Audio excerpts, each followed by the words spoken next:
Amados, eu sou o pastor José Gonçalves da Igreja Família Debaixo da Graça. Eu quero falar a vocês nesta noite sobre como ter o céu em casa. Como fazer da nossa casa uma extensão do céu. Abra sua Bíblia em Efésios capítulo 5, a partir do verso de número 15. Paulo, escrevendo aos Efésios, disse: portanto, vede prudentemente como andais. Vede prudentemente como andais, não como nécios, tolos, mas sim como sábios. Viva como sábio, ande como sábio, proceda como sábio, pense como um sábio, remindo o tempo, aproveitando todas as oportunidades como sábio, remindo o tempo, porque os dias são maus. Por esta razão, não vos torneis insensatos, mas procurai compreender qual a vontade do Senhor. Bom, como fazer da casa um pedaço do céu? Como fazer do lar uma extensão do céu? Eu começo dizendo: não deixe para amanhã o que você pode fazer hoje. Não deixe para amanhã o que você pode fazer hoje. Jesus contou uma parábola em Lucas, capítulo 16, do verso 19 ao 31. Ele disse que havia um homem rico que vivia de forma nababesca, vivia de forma regalada por causa da sua riqueza. E na sua porta era colocado um homem chamado Lázaro, muito pobre, coberto de feridas purulentas, e ele contava apenas com a solidariedade dos cães que vinham para lamber as suas feridas. Na parábola, Jesus disse que o rico morreu e foi para o inferno. O pobre Lázaro morreu e os anjos o levaram para o seio de Abraão, para o paraíso. Agora preste atenção, este homem rico, que agora está no inferno, fez três coisas tarde demais. Fez três coisas tarde demais. Primeiro, ele orou tarde demais. Ele orou lá no inferno dizendo: Pai Abraão, pede para Lázaro molhar a ponta do dedo na água e refrescar a minha língua, porque aqui eu estou sofrendo nesse lugar de tormento. É interessante que na parábola dava para o rico que estava no inferno ver Lázaro que estava no seio de Abraão. Agora, escute isso, por favor. Ele orou quando o tempo de orar havia passado. Ele orou quando não era mais possível a sua oração ser atendida. Então, primeiro, ele orou tarde demais. Segundo, ele reconheceu o valor de Lázaro tarde demais. Ele disse: Pai Abraão, pede para Lázaro. Agora ele reconhece o valor de Lázaro, agora ele reconhece o valor, a importância de Lázaro. Pede para Lázaro tocar, molhar o dedo na água e tocar a minha língua, porque eu sofro nesse lugar de tormento. Ele reconhece o valor de Lázaro tarde demais. E ele lembra do pai, ele lembra dos irmãos, ele lembra da sua casa, ele lembra da sua família, mas tarde demais. Pai Abraão, pede para alguém ir, envia alguém na minha casa. Ele lembra da família, ele lembra dos irmãos, ele lembra do pai, tarde demais. Por que será que algumas pessoas só dão importância depois que perde? Por que será que algumas pessoas demoram para reconhecer o valor? Infelizmente, muitas pessoas vivem sem pensar na eternidade. Muitas pessoas vivem como se elas nunca fossem morrer. Muitas pessoas vivem sem se dar conta do amanhã eterno. eterno. Escute, a maneira como você vive o presente determina como será a sua eternidade no futuro, determina como será o seu amanhã eterno. Este rico viveu de forma displicente, negligente, indiferente, e agora ele ora tarde demais, ele reconhece o valor de Lázaro tarde demais, e ele lembra da sua família tarde demais. Eu estou aqui lembrando de um homem que chegou na minha sala pedindo socorro e dizendo assim: Pastor Josué, a minha esposa foi embora e ela há 3 meses não fala comigo, não atende o telefone. E ele disse: eu já emagreci mais de 20 quilos e como eu fui estúpido, como eu fui, a expressão dele, um burro, uma anta, como eu fui estúpido, como eu fui indiferente. Eu fiz a minha mulher sofrer tanto, e hoje eu reconheço. Eu só queria que ela me desse uma oportunidade para que eu então provasse a ela que eu mudei e que eu estou experimentando uma transformação. Só que muitas vezes, quando as pessoas caem em si e reconhecem, é tarde. Eu me lembro de uma mulher que ligou para mim e ela dizia assim: Pastor Josué, a minha filha se separou. Não tem como o senhor mandar uma mensagem para minha filha para ver se o senhor a convence voltar com o marido, e tudo que eu, mãe, quero é ver minha filha com o seu casamento restaurado. Bom, como eu trabalho com famílias, eu trabalho com casais, eu disse: eu não tenho o costume de fazer isso, mas eu vou ligar para ela. Então eu mandei uma mensagem no WhatsApp para ver qual era a resposta dela. E mandei uma mensagem procurando ouvir o coração dela, e a resposta daquela senhora foi o seguinte: Pastor Josué, eu te admiro, respeito o seu trabalho, agradeço pela sua preocupação, porém, aquele homem me fez sofrer tanto tempo. O senhor não tem noção do quanto eu sofri vivendo com aquele homem. Eu vivi debaixo de um jugo de opressão, de abuso, de violência, tantos anos, que ele conseguiu matar em mim o que eu sentia por ele. Eu nunca mais quero tê-lo do meu lado. Eu nunca mais quero viver com aquele homem. Eu quero dizer para o senhor que é uma decisão que eu tomei e não tem volta. Ou seja, tarde demais. Escute, por favor, não deixe para amanhã o que você precisa fazer hoje. Não deixe para amanhã uma decisão que você precisa tomar hoje, porque o amanhã não nos pertence. Se você quer fazer da sua casa uma extensão do céu, você precisa fazer hoje aquilo que deve ser feito. Não deixe para amanhã. Em segundo lugar, eu quero que você abra a sua Bíblia em Mateus, capítulo de número 6, na oração mais conhecida no planeta. Mateus, capítulo de número 6, vamos ler a oração que Jesus nos ensinou. Verso 9 a seguir: portanto, vós orareis assim: Pai nosso que estais nos céus, santificado seja o teu nome, venha o teu reino, faça-se a tua vontade, assim na terra como no céu. Se você quer que a sua casa seja uma extensão do céu, você precisa desejar todos os dias que o reino de Deus venha e se estabeleça. Venha o teu reino, seja feita a sua vontade, assim na terra como no céu. Eu gostei de uma frase que eu ouvi do pastor Luiz Hermínio. Ele disse: logo pela manhã, você decide, é o céu quem vai governar sua vida ou a terra?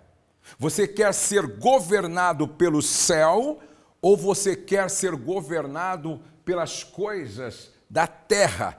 Venha a nós o teu reino e faça-se a tua vontade. nós deveríamos todos os dias acordar orando: venha a nós o teu reino, venha a nós o teu reino, porque quando eu desejo que venha o reino de Deus, eu estou manifestando o meu querer, ou seja, eu quero que a minha casa, a minha família seja uma extensão do céu. E quando eu digo santificado seja o teu nome, santifica o teu nome na minha vida, santifica o teu nome no meu casamento, santifica o teu nome na minha família, santifica o teu nome na minha esposa, santifica o teu nome nos meus filhos. Então preste atenção, quem ora, venha a nós o teu reino, está querendo que o céu governe a sua vida. Está querendo que o céu governe o seu casamento. Está querendo que o céu governe a sua família. Agora, quando você pensa em inferno, o que vem na sua mente? Quando você pensa em inferno, inferno tem a ver com ira. Inferno tem a ver com violência, inferno tem a ver com agressividade, inferno tem a ver com ódio, inferno tem a ver com ressentimento, inferno tem a ver com conflitos intermináveis, inferno tem a ver com guerra.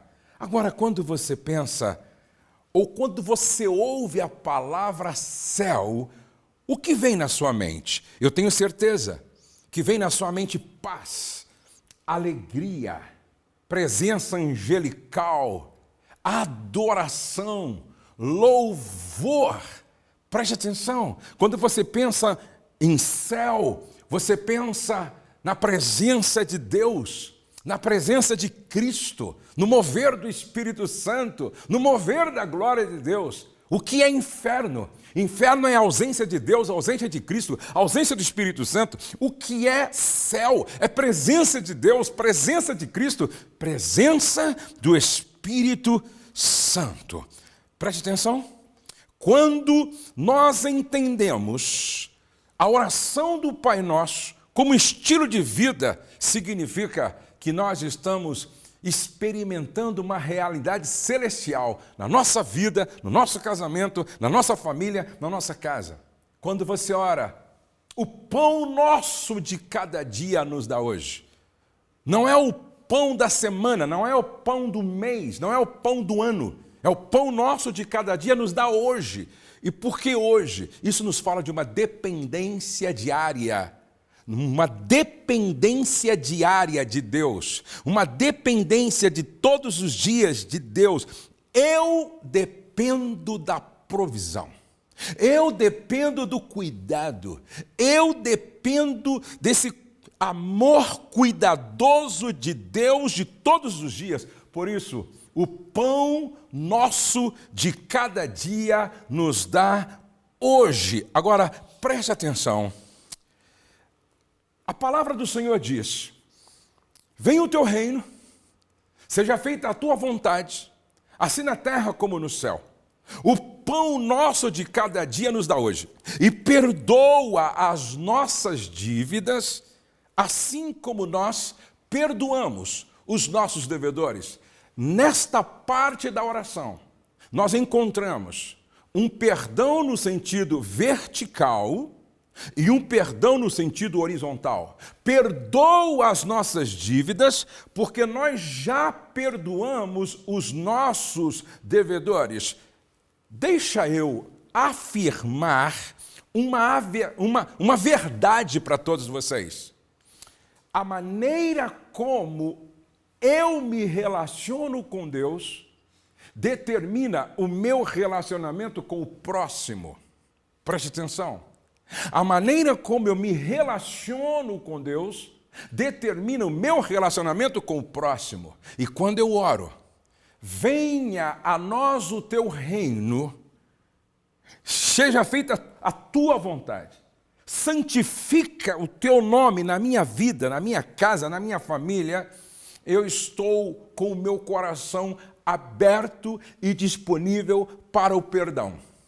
Então, eu posso dizer: Pai, me perdoa, porque eu já perdoei e continuo pronto para continuar perdoando.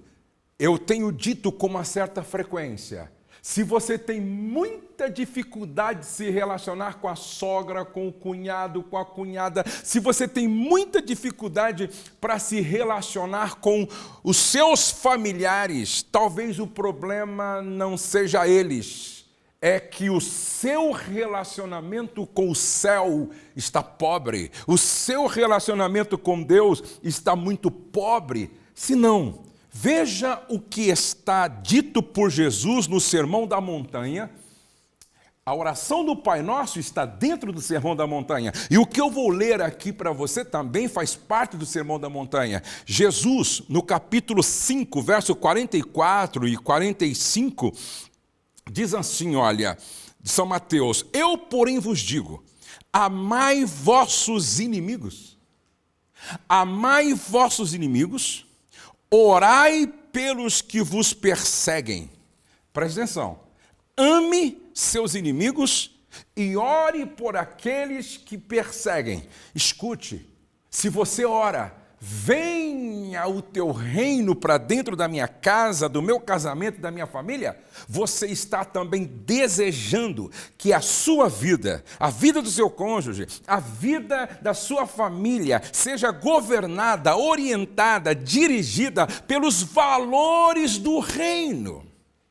Você está dizendo: Pai, eu quero viver segundo os princípios do reino. Eu quero viver segundo os valores do reino. Você está dizendo: eu quero que o meu casamento seja governado pelos valores do reino. Eu quero que a minha família, meus filhos, meu genro, minha nora, meus netos sejam governados pelos valores do reino. E aqui está um dos valores do reino. Ame seus inimigos. Ore por aqueles que te perseguem, porque se amardes os que vos amam, disse Jesus, que recompensa tendes? Não fazem os publicanos também o mesmo? E se saudardes somente os vossos irmãos, que fazeis demais? Não fazem os gentios também o mesmo?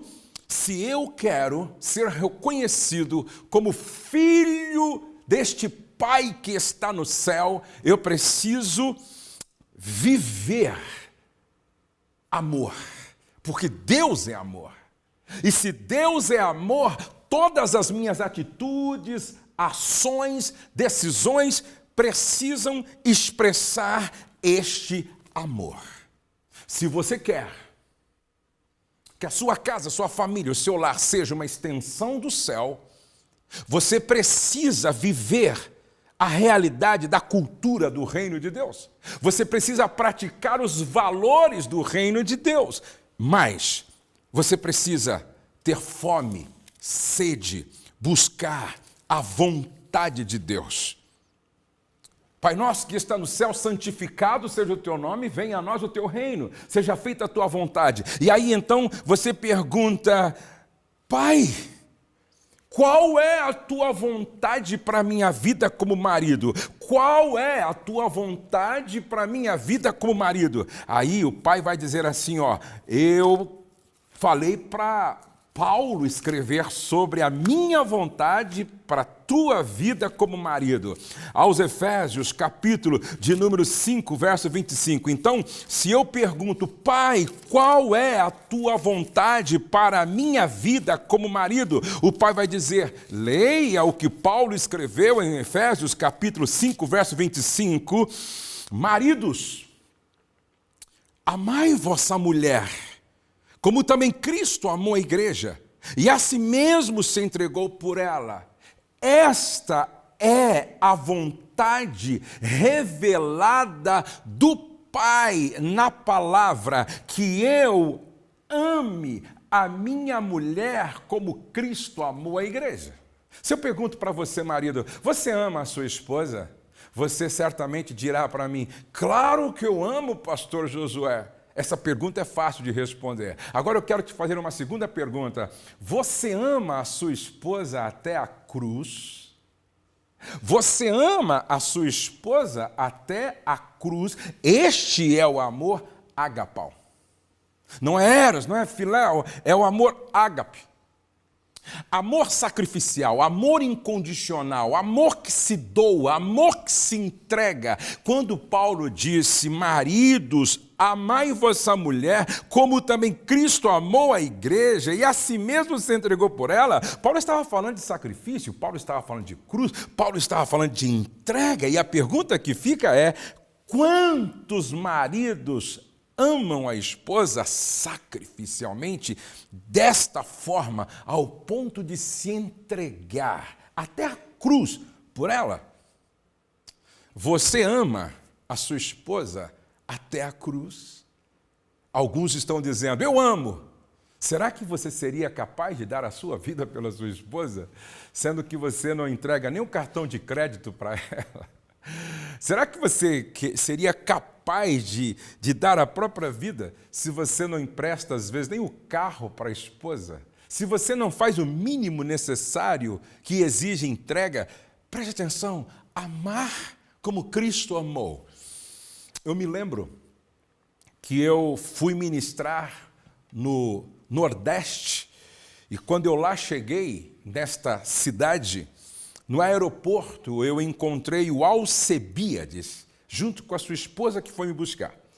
E quando eu olhei para o Alcebiades, eu fiquei assustado, porque ele estava com a pele assim, toda assim cheia de ferida. E eu perguntei no almoço, Alcebiades, o que houve? Ele disse, pastor Josué, por causa de uma leucemia, eu fiz um transplante de medula. E como não foi compatível, eu passei a sofrer muito, porque, apareceu feridas em todo o meu corpo e também por dentro. Só para o senhor ter uma noção, eu estou com uma camiseta. Na hora do banho, muitas vezes, quando eu molho para tirar a camiseta, a pele sai junto na camiseta.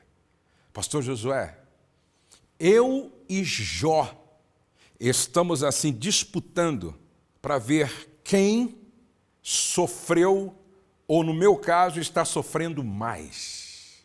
Eu disse, só de ele contar para mim, eu já estava sentindo dor. Alguns meses se passaram e um dia eu recebo um telefonema e era a esposa dele. E ela dizia assim, pastor Josué, o Alcebiades morreu. E ela falou para mim da morte do Alcebiades como se o marido dela fosse o homem mais saudável, como se o marido dela fosse o homem mais saudável do planeta. Quando eu ouvi ela falando do marido que havia morrido, mas que já há anos vinha sofrendo, não é? Qualquer outra mulher diria, pastor Josué, graças a Deus, descansei, o Alcebiades também descansou. Não, ela falou como se era um amor tão sacrificial que ela falou do Alcebiades de forma tão carinhosa, tão amorosa, tão afetuosa, que me constrangeu. Quando eu desliguei o telefone, eu disse, Deus, me ajuda a amar sacrificialmente como essa mulher amou o marido até a morte. Mas eu também vivi uma experiência que me ajudou a entender o que significa amar sacrificialmente.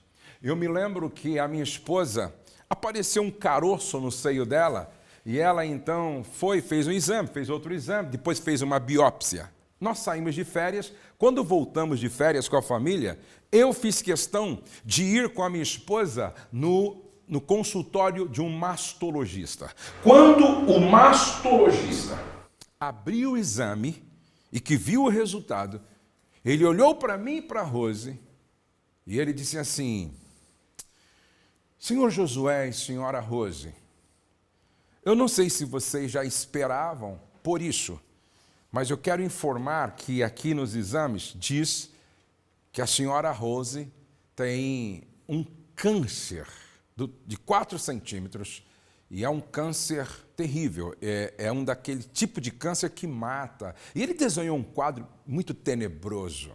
Eu e a Rose, nós ouvimos aquilo, aí ele deu todas as instruções para cirurgia, radioterapia, quimioterapia, todas as instruções, e disse, olha, isso aqui é para ontem. Eu e a Rose nos seguramos ali no consultório, e aí agradecemos o médico, saímos, e eu segurei na mão dela firme, pegamos o elevador, descemos, fomos até o carro. Quando nós entramos no carro, parece que tudo desabou. Eu chorava, ela chorava, nós chorávamos, nós nunca tínhamos sentido a morte tão de perto. E eu me lembro que eu me recompus, peguei o meu carro, saí daquele hospital. Eu estava em Atibaia, eu ia para Bragança, e aí eu peguei meu carro, e quando nós estávamos indo para Bragança, na Fernão Dias, na rodovia, tinha uma árvore grande, frondosa, e era um dia muito quente. Aí eu encostei o carro, parei debaixo da sombra da árvore. E aí eu olhei para minha esposa, ela olhou para mim, nós chorando muito. Eu peguei na mão dela e eu disse: Rose, nós vamos orar. E é interessante que naquela semana, na segunda-feira, eu preguei na igreja que alguém que estava no culto naquela semana iria dar o aleluia mais sacrificial da sua vida. Eu só não sabia que esse alguém era eu. E eu começo a orar com a minha esposa, e eu dizia: Senhor, eu sei que é um deserto que nós temos que passar. Eu só quero te pedir uma coisa: dá-nos graça, dá-nos força, para que a gente atravesse esse deserto, sem murmurar, sem blasfemar, sem reclamar. E como eu disse na pregação esta semana, hoje eu quero dar o aleluia mais sacrificial da minha vida. Aleluia, aleluia e aleluia. Em nome de Jesus. Aí eu olhei para minha esposa e eu disse para ela assim: Rose, eu sei que você vai fazer sessões de quimioterapia e você vai engordar um pouco. Prometo te amar mesmo assim. Eu sei que você o cabelo vai cair. Prometo te amar mesmo assim. Eu sei que você não vai poder me atender sexualmente algumas vezes. Eu prometo te amar mesmo assim. Preste atenção. Não é difícil amar romanticamente.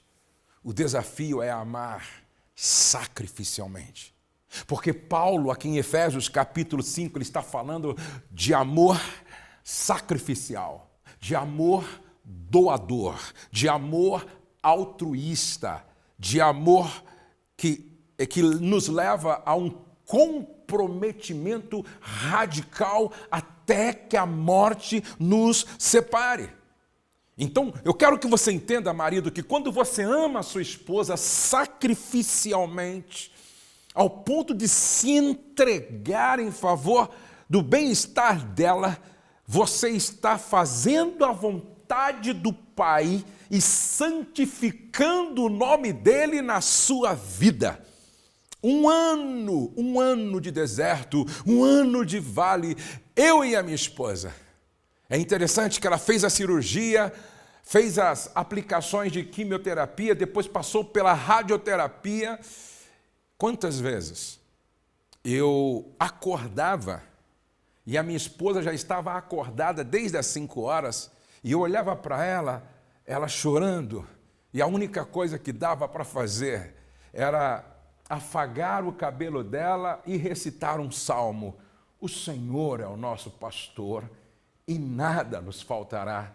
Deitar nos faz em verdes pastos, Ele nos guia mansamente às águas tranquilas, refrigera a nossa alma, guia-nos pela vereda da justiça por amor do seu nome. Ainda que nós andemos pelo vale da sombra da morte, não temeremos mal algum, porque Ele está conosco, para consolar o coração dela.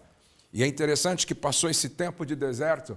Um dia eu estou pregando lá no Rio de Janeiro e um homem de Deus que não sabia de nada, não me conhecia, ele chegou perto de mim e disse: eu tenho uma palavra de Deus para o teu coração. Eu disse: pois não, querido. Ele disse: a sua esposa está curada. Isso já faz mais de 10 anos. A minha esposa sempre faz os exames necessários e ela está, desde daquele ano, radicalmente curada. O que eu estou tentando dizer para você é que a vontade do Pai é que eu ame a Rosemary sacrificialmente, como Cristo amou e ama a igreja. Porque quando eu faço isso, eu estou santificando e glorificando o seu nome na minha vida e no meu casamento. Agora, se é a mulher quem ora, Pai, seja feita a tua vontade, mas qual é a tua vontade para a minha vida? Aí o pai vai dizer a mesma coisa? A minha vontade está revelada em Efésios capítulo 5, verso de número 24. Como, porém, a igreja está sujeita a Cristo, assim também as mulheres sejam em tudo submissas a seu marido. Então preste atenção, se você quer viver, fazer, praticar a vontade de Deus na sua vida, mulher, se submeta.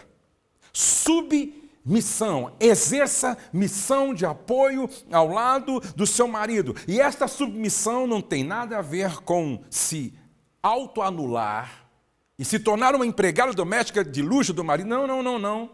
Essa submissão não é subserviência, não é uma obediente à burra e cega, não. Essa submissão da qual fala a palavra é uma submissão devocional. É uma submissão devocional, ou seja, esta submissão é uma resposta do amor sacrificial do marido para com você. Todo marido que é governado por Cristo, na medida que ele se submete a Cristo, o seu cuidado vai se tornando sacrificial em favor da sua esposa. Lembre-se de que para que a sua casa seja uma extensão do céu, você precisa fazer hoje o que não deve deixar para amanhã. Ou não deixe para amanhã o que você deve fazer hoje. E você precisa almejar, desejar que o reino se estabeleça na sua casa, no seu casamento, na sua vida, na sua família. Eu quero concluir contando uma história, um testemunho que eu ouvi e que nunca mais me esqueci. E que faz todo sentido para concluirmos esta palavra, como ter o céu em casa. Em uma escola, a professora perguntou para os alunos: vocês sabem onde fica o inferno? Aquele menino ficou em pé e disse: eu sei, professora. E a professora então perguntou: aonde? Ele disse: o inferno fica na minha casa. A professora ficou sem graça. Mas por quê? Porque meu pai é um bêbado, um alcoólatra. Ele briga, ele bate na minha mãe. E às vezes ele chega de madrugada, tão assim possesso, que ele não só bate na minha mãe, mas se a gente não foge, ele espanca os filhos também. Lá em casa não tem café à mesa, jantar, ninguém dorme em paz, todos vivem assim com essa insegurança, com medo, professor. O inferno, só quer o endereço? O inferno é na minha casa. A professora desconversou, deixou para lá.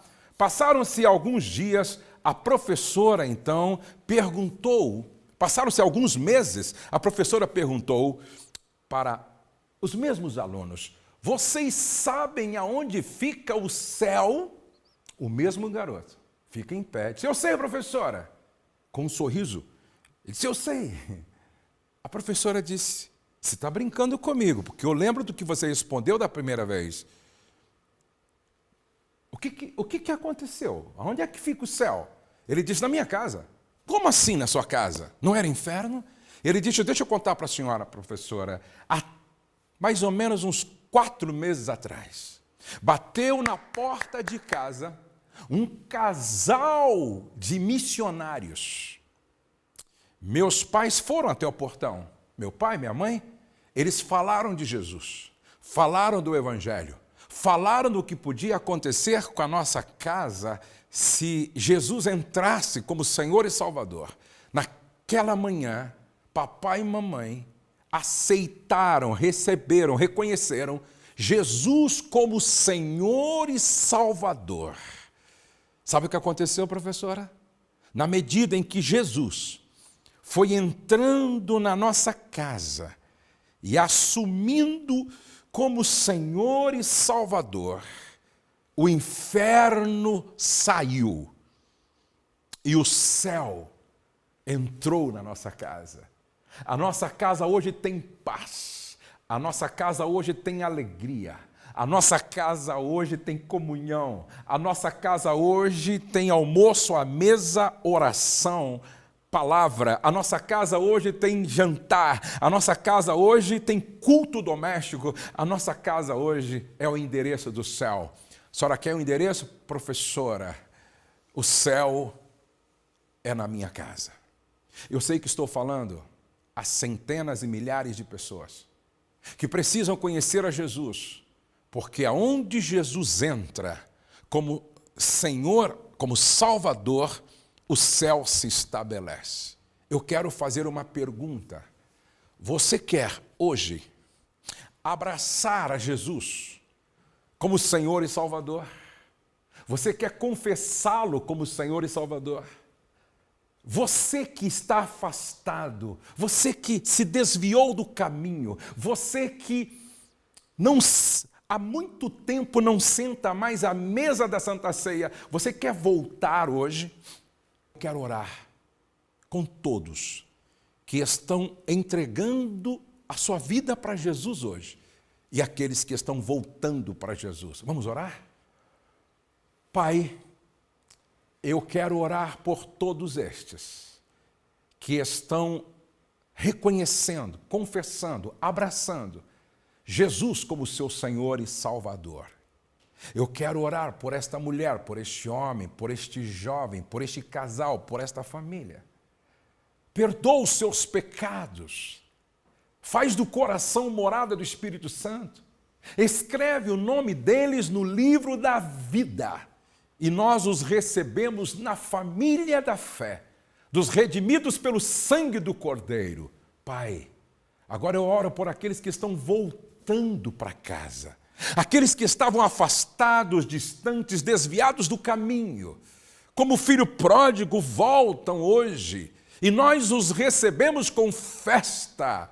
Perdoa os seus pecados, restaura.